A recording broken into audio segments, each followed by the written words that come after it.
So good day, everyone. So before starting our masterclass today, I want to give you some context about it. So when I first gave this draft for this masterclass last year, August, somewhere between August and September, there was a little bit, let's say, the Agentic AI is moving a little bit slow. But what happened in the last 6 months and the first quarter of this year, it's amazing. So I created my first draft and submitted it at the end of December last year. And then there are some things happen in the start of January and something in middle of February, like Cloud Code new version, the Codex 5.3 and 5.4, and the task from Cloud. These things have, let's say, I have to make changes in my version and I provided the second version. So rest assured, there are still something which happened in the last weeks. I will try to cover them as well. And rest assured, it should be up to date till what we are seeing here, apart from the last week, because I was not able to cover anything from the last week. So let's begin. So our masterclass today is Human in the Loop 2.0, designing corporate workflow with Agentic AI. I have a very good tagline, a blueprint for co-creation, because we are going in the direction of co-creation. This is what I foresee happening in the next at least 4 or 5 years. And then some technical jargon, architecture governed, different aware, blah, blah, blah. No need to panic. By the end of this masterclass, you will be able to understand most of this very easily. So what happened until the end of 2025 or even the start of 2026? Keep the first point in your for the whole next 50 minutes, because autonomy is not a binary switch. It's more of a spectrum or a gradient. So it's not something we start, okay, we need an autonomous system, or we don't need an autonomous system, we need something in between. This is what we learned, and this is the core idea which I will repeat again and again. And then we have success level, which is happening right now, at what kind of task complexity is happening there, what is the operational risk, and how the human is working around it. And then we have what's our goal. We want to increase our productivity, we want to get the most out of it. We'll make sure that we invest less and systems are robust. And then we have the final point here. System must be correct. I mean, if they make some problems, if they are autonomous and they're making mistakes, we lose trust. Human thinks, okay, AI is not working. Even if it's working for 100 times and it's not working one time, people say, okay, no, it's not trustworthy.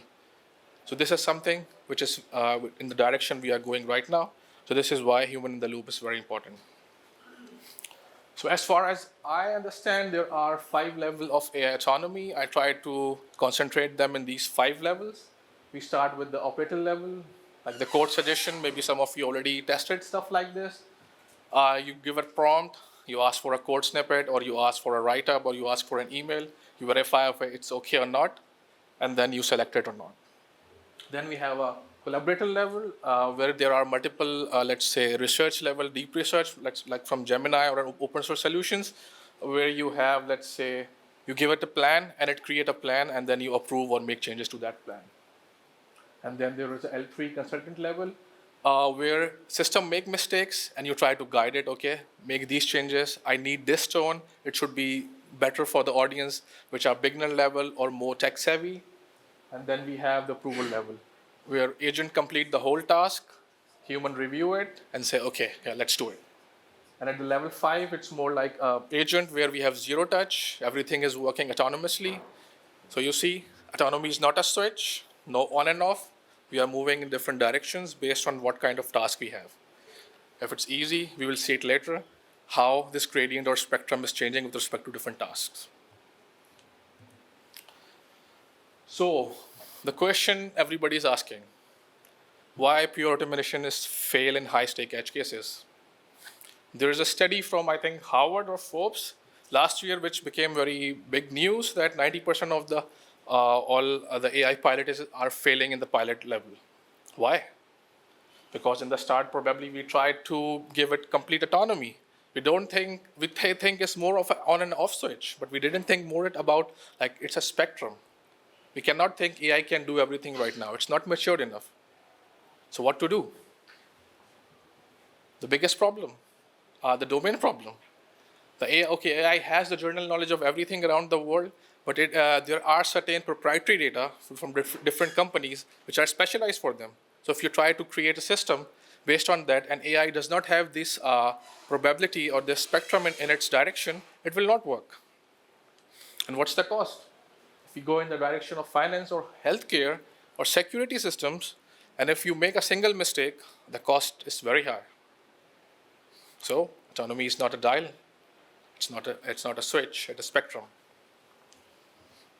So how do we meditate this? We see a paradigm shift. So what we see before, it's a transactional and static system where we create, let's say, the first models. People who are working with machine learning before can testify to it, that we create a model, we have a data, human labels the data, we create systems, and then we deploy those models, and then we see what's happening around, right? So it's nothing, let's say, there's a cut-off knowledge. And then there is a system, how it's working, what it's doing, and then we retrain it over time. But when we go in the direction of co-creation, what we are doing right now, it's not a static system. It's more like how we train, we help the model to understand what we want from it, and it improves over time, like a feedback loop. So if I have to give an analogy, I will say it's like more for the first model, for the static model, what we have in the start was, let's consider a teacher who is telling you everything, like I'm telling you things about it, and say, you, okay, after 10 minutes, I will take a quiz from you. So you have a knowledge cutoff, and if I ask anything outside of my distribution, which I told you, then it's gone. You cannot answer me. So it's an out of distribution problem. But what happens now, it's more like I'm giving you a problem, but I'm also telling you how to solve it. And over time, you are learning, okay, what's the problem is and how I can improve it. So again, autonomy is not a dial, it's a gradient. So we have to be precise what kind of autonomy we have to give to the model. And this is all HITL2 is about. So we start from the command model to the co-creation loop. So in the AI system, still everything is persistent. Knowledge cutoff. These LLMs also have knowledge cutoff, but the new paradigm which is evolving with the Agentic AI is more in the direction of recursion, dynamic solving, and involving. So what we do, either we propose something or AI propose something, we review those stuff, we tell, okay, this is not the right way, maybe you need to change this stuff, correct something, or make something better, and then the system learns, and the product is our domain knowledge transferring from me to the model. And over time, it is becoming better and better. And then I try to sum up the AI interaction modes in 4 different main key areas. For me, it was more, in one of the research, they make it around 7, but I found the other 2, like the human in command and human in the augmented model, is also part of the main human in command part. So what we do, human out of the loop, full automation, 0 human intervention. Okay, the models, we are creating something end-to-end process. Okay, thank you. So we are creating end-to-end process where we don't need any human. The systems which, let's say, are not very critical work in this domain. And then we have human in the loop. So human intervenes if a problem's occurred, and it's just a look at like a review, and it's not doing anything. It's just seeing what's happening and trying to stop if something goes wrong. And then we have human in the loop. So escalation on demand, like AI finds something, okay, I cannot handle it, or based on my or the system, we created a confidence level. If the confidence level is low, it stops and it says, okay, now human should review it if I'm going in the right direction or not. And then human in command. So it also have a human in the process and human in augmented model. So what it's doing is like human is giving feedback, or human is telling a model. Consider it as like a mentor. Like I'm a mentor and I'm training a model. So it's more, I'm more of its mentor and it's more of a guide for the model, that what I want to achieve from it. And it is learning over time from it. So architecture, I mean, you can add a lot of stuff here, but I want to make it simple. So the main levels we can create, or main differentiation we can create in the boundary here is the planner level, the worker level, and the separation of concerns. So what we have at the planner level. So probably the models, frontier models, top models, which have the reasoning capabilities, which knows what's happening, and trying to create a loop for you or a system for you, how the system will work.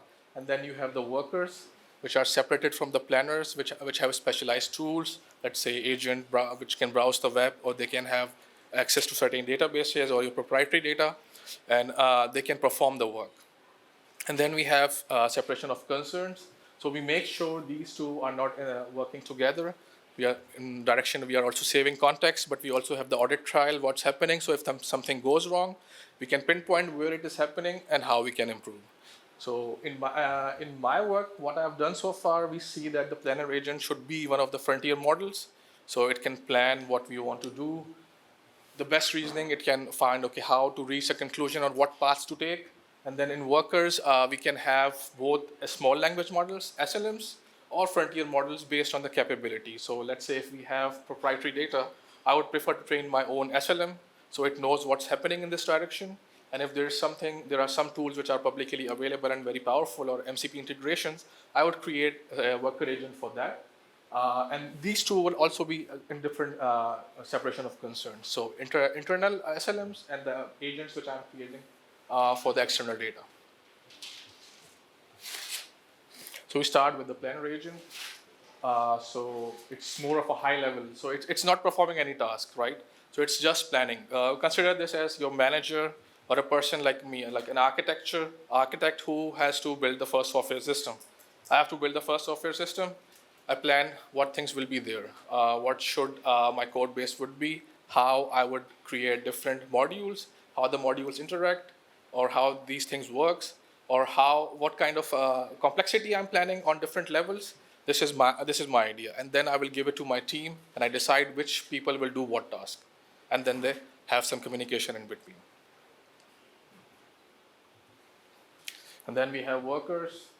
Workers can have a lot of things. Researcher, finding information which is not available in your own data, perform calculations, or doing queries in CRM or SQLs. This layer is very important because when you're working with the human in the loop, these are the things which is getting you information back. And this is where your domain expertise also come in play, because the plan level agent will just give you the paths, how the thing will go. And agents at this level, you have to create stuff now. So you have to tell how these things will work. You will create your own agents, and this is how it will work. And then we go in the direction of separation of concern. So hallucination will happen. But yeah, how can we solve this problem? We fill in the gaps with SLMs or the workers. This is not the problem of the planner, but it's more of a solution for a worker. And what separation of concern is doing here, it's breaking down the complex tasks, delegating specific tasks to specific agents. Let's see, okay, take it that analogy of, let's say, how many of you have used, let's say, Google Gemini for deep research or any other deep research solutions? Yeah, a lot of you. So in the first version, when you give it your context or you create to ask a question, you see the first version is not always correct, right? And sometimes we also feel, okay, it should have find some more information or should have looked to more data sources which were not present there. So if I have to create something like this, my planner agent will give me the plan, what plan to execute, but then I have my worker, which have a separation of concern. So instead of creating everything, delegating everything to a single agent, I will have specialized people, like different people sitting here. I tell you, okay, you will go for the stock market predictions, you will go for the database, you will go from a proprietary data, and when I have all of these data compared, then the solution would be much better. Because it is filling the gaps. It's not trying to hallucinate or creating problems for me. And so, yeah, by ensuring that each component of the system is operating within its area of expertise, planner architecture create more reliable solutions. Yeah, then we come at the policy layer. Policy layer is not part of the orchestration because this is, we define autonomously based on use cases, what I am doing, or what you are doing. It varies case to case. So I just give you an example of one of the use cases I built. So what we do here, when you are talking about the autonomy level, when we are seeing at the spectrum, you have to define how much autonomy you want to give to your solution. I mean, every solution will have a different level of autonomy. So you create your own, let's say, confidence level, a result-based threshold, what you want to give to the model. I mean, okay, I say if the confidence is above 80%, let the agent execute its work. But if the main model thinks that the agent will not be able to get the information with this confidence, a human should be there to review it. So you create your policy layers. And it depends. I mean, when you create multi-agent architectures, this layer changes over time. Like for me, if I'm building something like deep research, but with additional information, if I'm doing it at a higher level, if the confidence is high, how it is given to the specialized agents, I will let it go. But when it's going for a fill in the gaps problem where I need specific information, then the confidence should be very high. So the confidence level and how much risk you can mitigate depends on your own solution. So some escalation logic, for example, is if you have a high confidence and low risk, you go for auto execute. And if you have low confidence plus high risk, so human should be there. So small decision metrics, how it should work. So you create the risk and the complexity. So if a risk is low, automate, execute without intervention, it will maximize efficiency. But if the risk is low but complexity is high, we should go for AI should experiment first, like AI offer ideas, act more as an assistant, and we decide what to do with it, if we want to change anything or if we don't.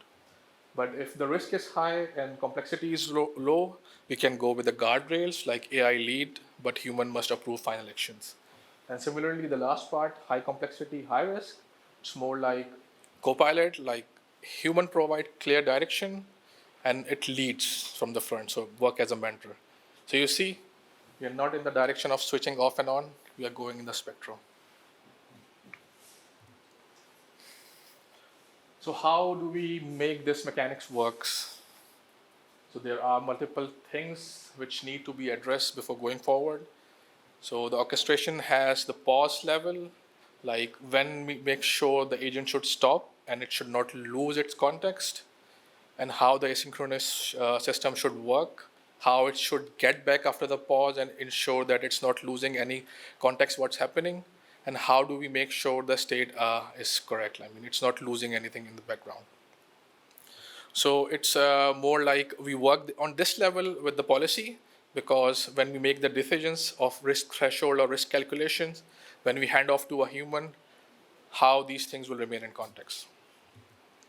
So we start with the managing the pause. So in control interruptions, so it's more like a feature now. I mean, if we think that I want to change something in one of my solution, or if there's a path given by the frontier model and I want to change something on some level, it should retain the context. So the model should not work until I give it command back. Okay, now proceed or make those changes. And then we have the trigger. So when the policy layer detects that the risk is high or confidence is low on a certain solution, it intercept, it stop, keep the state, and send it back to human. And then we come in the direction of asynchronous, working human and agents in parallel. What we can do here is we can have parallel work streams. There is a layer in the orchestration layer where agent is trying to, a judge agent or an agent which is have the authority to create all these layers, confidence and risk, is working in parallel with how agent is working. It's assessing on real time how the confidence is going up or down. And if it's going up and down for certain parts, it stops those. Other parts are working. They are finishing their work. So we are not stopping everything completely, saving time as well. So let's say if I'm building a deep research solution to find some novel architecture, or let's say creating the first protein bio solution like AlphaFold, something like this, and agent finds some of this thing with a high confidence, it let it go. But some of the threads which are happening in parallel has a low confidence. Let's say it has a problem with fetching data from a database, or the information it thinks are not correct or up to date. The confidence goes low. So it stops those part, let human intervene and see if this is correct or not, and move forward. So other things are completed by the time some of these things are stopped. And how it's happened when we have non-blocking efficiency, agent can finish most of its works and some of this pass remains. And then we have state management. So what happens here? This is a very important part when you are working with multiple agent and human in the loop. Why? Because what happens when we change the chat window? If you're working with any of the LLMs, if you change the chat window, what happens? It forget the context what's happening, right? If you start new, if you start fresh, everything is new. The model does not know what's happening. So how do we make sure the state remains same if you are working in a routine or if you are creating a system which is complex? So you go in the direction of persistent context. So we will talk about it later, how we'll do it, but yeah, you can have checkpoints, you can have some database in the background, so it ensures that the information is there with the correct IDs for the correct agents. So everything is not only audited, but also move in the right direction. So when we resume from certain task, or if a certain task is stopped based on some threshold which is not met, and a human review it, add this information, we go back to it. And how we make sure the resumption is seamless. So we do it with more in the direction of, let's say, feedback loops and vector memories, which we see in the future. So this comes after talking about this, okay, the state management, talking about how we make sure the interaction is seamless.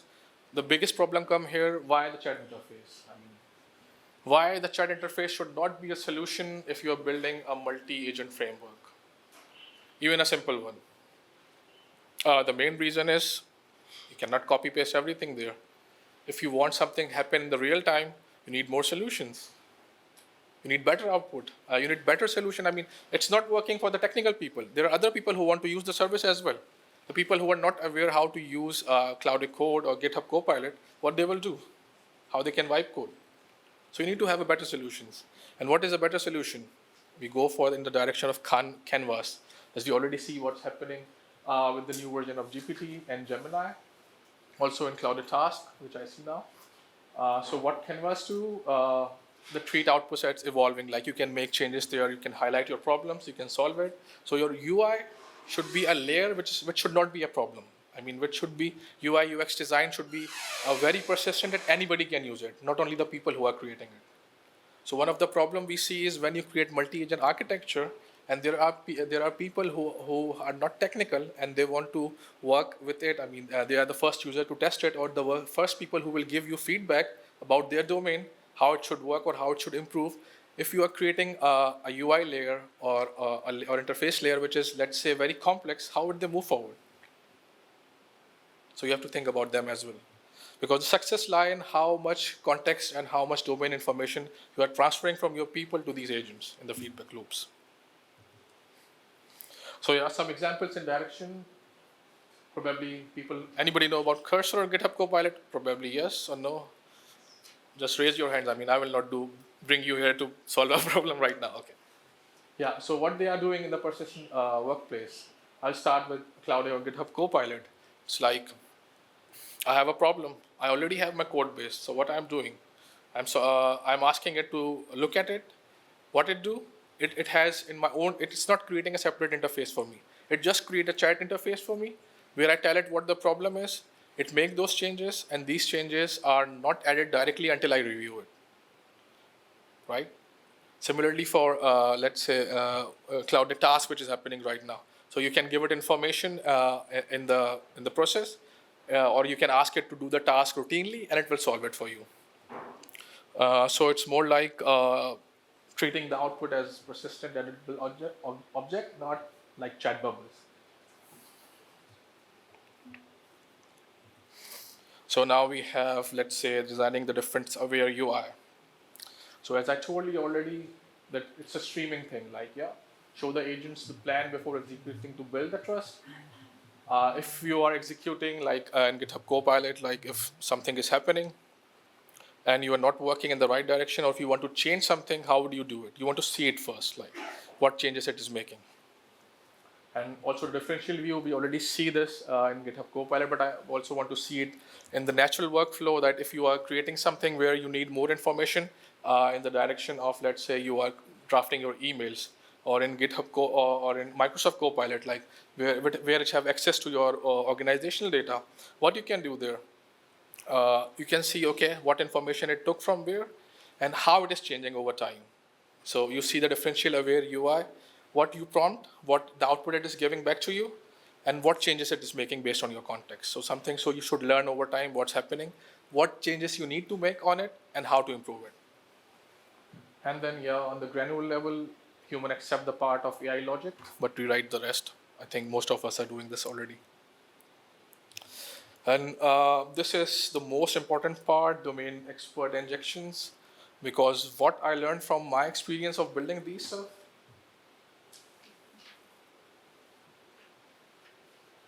is if you don't have the right expertise about the domain, the system will fail.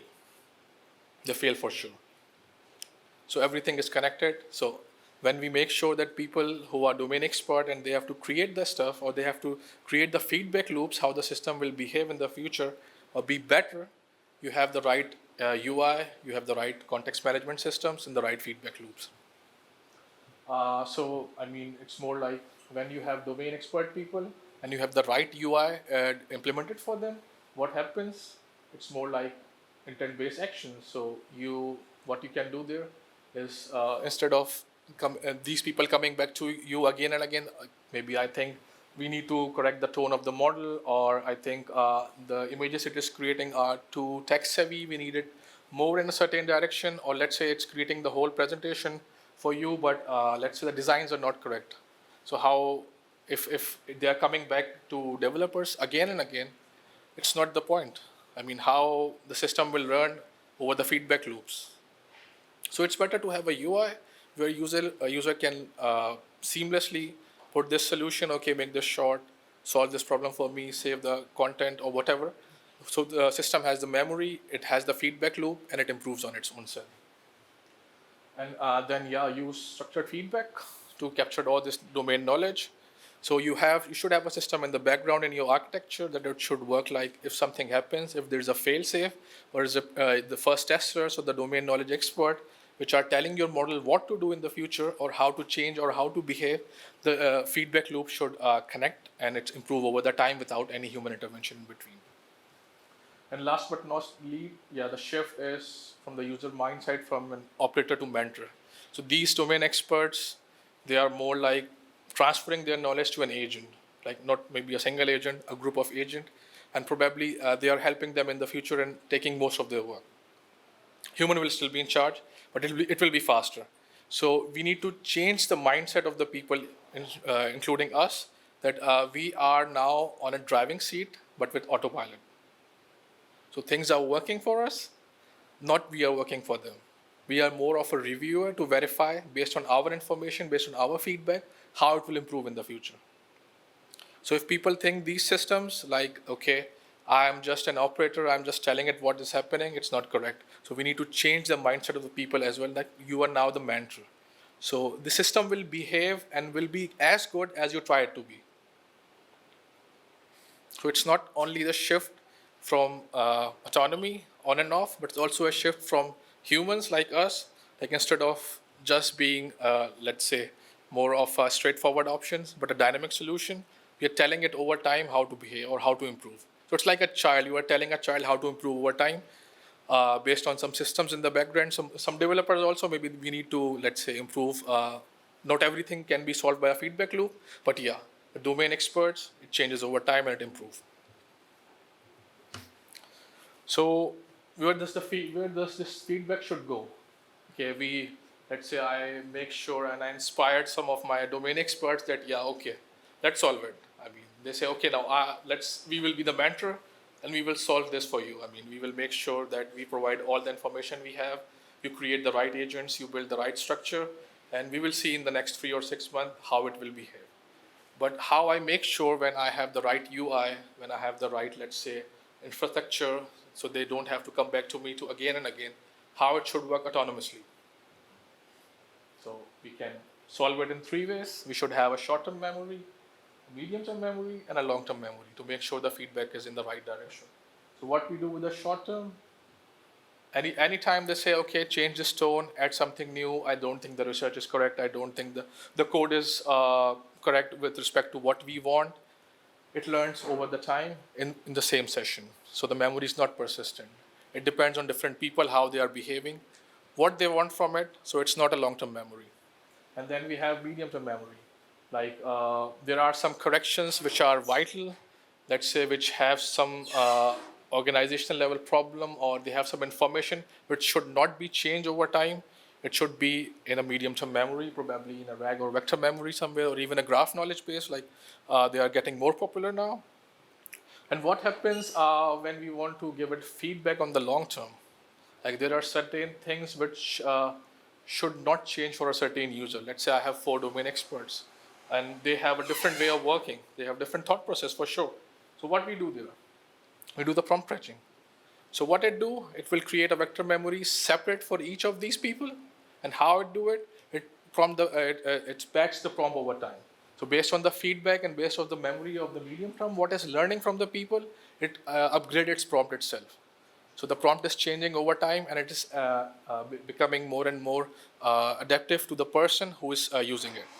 So on the UI, you know, okay, we have these people. Each people have their own preferences and each people have their own style. So when you are changing those styles, they are also changing over the time. So it's dynamic. So how we do the vector memories and prompt fetching? What's the problem with, what's the solution for vector memories? We make sure that the facts are stored everywhere. Let's say we have a proprietary data of my company or any of your company, and it is dynamic, changing over time. Let's say we have the financials for 2025, but if I ask for the financial for 2026, it should be somewhere, and if I don't have the right tools or the right agents, we will not get this information. So the agent should be up to date. It should know in which vector memories what information is being updated. So it makes sure that the factual errors are not there. And prompt fetching in the long term, what it is doing, it is solving the system behavior. So what it's doing, it is solving the patterns and the issue which are happening globally for each person. So it's more like it's personalizing for you. So what it's doing, like I already told you, we have, let's say, 4 or 5 different domain experts. And the system is learning from them how they are solving their solution, what is their thought process, how they can improve. Or what you can also do is you can add a suggestion agent in between. That it tells, okay, maybe your thought process is good, but you can refine it and change these parts. It would be much better. And if a human approve it, patch the prompt for that. And how do we do it? So there are multiple ways, but 2 prominent ways we use here is a rule-based approach. So we have some, let's say, a system which automatically flags something. There are certain pattern which should not be followed, certain tone, certain stuff which should not be the part of any, let's say, some safety levels injection, or make sure there are no prompt injection, or some make sure the facts are correct based on this. So it reaches to a human where it's not confident again. And then there are critic judge level cycles. So make sure when you are creating multi-agent system, you should have a layer of judges there as well. They are, let's say, I'm not saying they are 100% correct, but they improve the accuracy and they reduce hallucination with a very high margins. So what they do? So they work as a critic or a judge, and they have a certain information and certain, let's say, instruction that what they should follow, what kind of structure should be there. Let's say if I'm writing a code and they say, okay, it should follow the linting or PEP8 from Python guideline, or if it's a front-end code, what libraries should be used if these libraries are approved from the Black Swan, so they don't have any kind of, let's say, cybersecurity threat and stuff. So they follow these kind of stuff. What happens if something is wrong in the code, or if the tone is not correct for your email, or if the deep research is not deep enough, it stops there. It tells, okay, go back to the loop and retry again with the critics options. Okay, what needs to be changed here, how to correct it. So this happens without human intervention. Yeah. Now let's see some of the things given in the action or how it's happening. So it's more like, don't be, let's say, overwhelmed with it. We can go in the journey together. What's happening here? So this is one of the solution I built. It's in production right now. So what happens here? We have the problem that we have technical documentation, which is, let's say, 1,000 pages, 2,000 pages, sometimes 5,000 pages of big manuals. And what we have to do is like, we need to create knowledge articles from them. We have to create instruction manual for specific steps, which were taking a lot of time. So a human have to read the whole manuals, take few days or few weeks, and they decide, okay, what do you need to do out of it. So this problem comes to me. I said, okay, let's try. So let's try with the human in the loop here.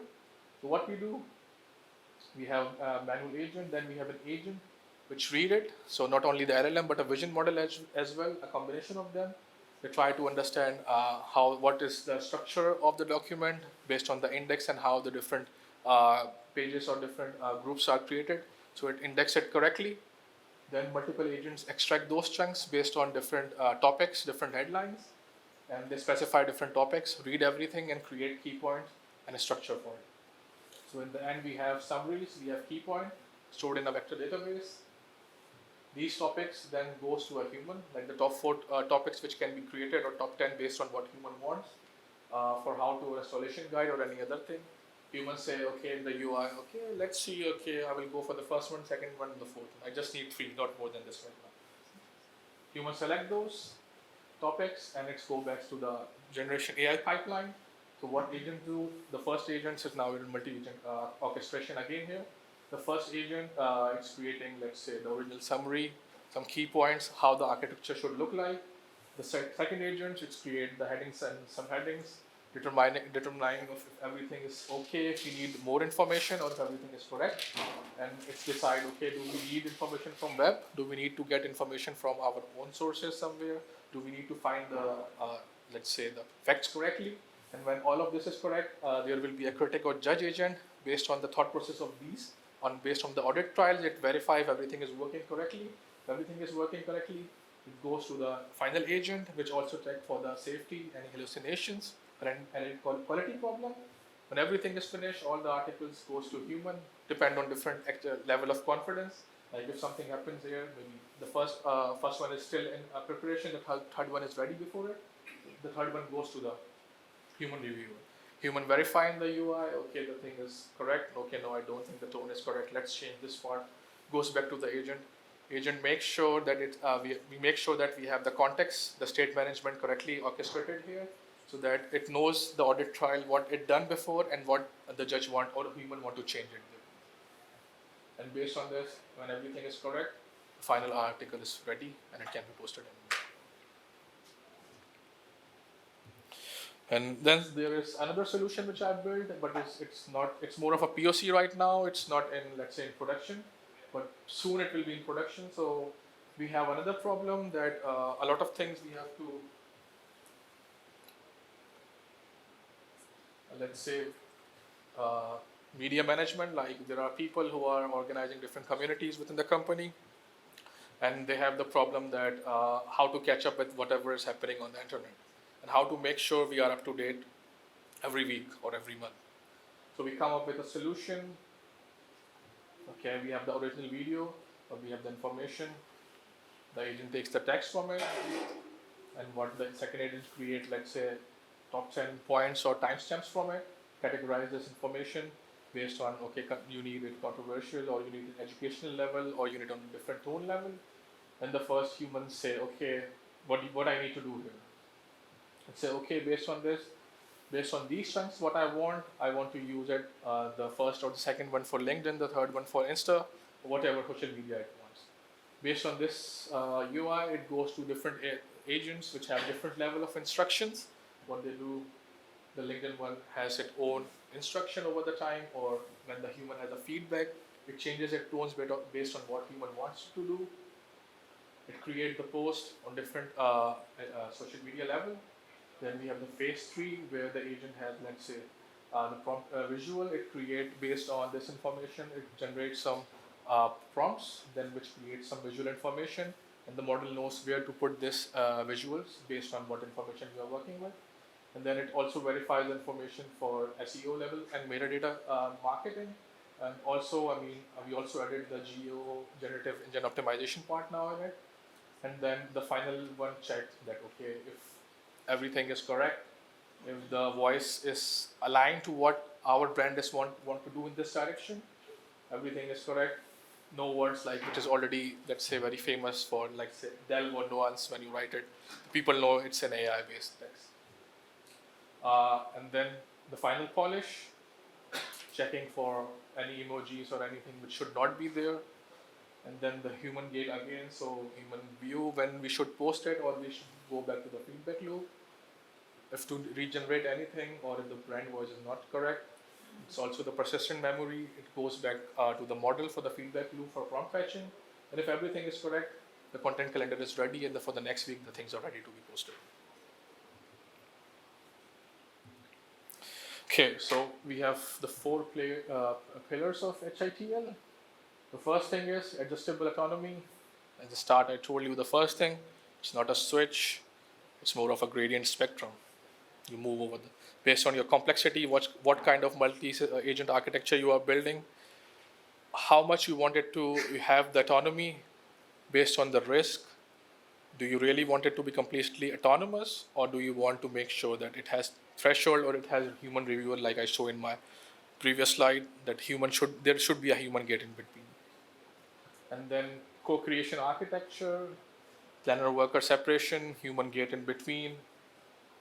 UI is very important because the success of your solution highly depend on the people who are domain experts.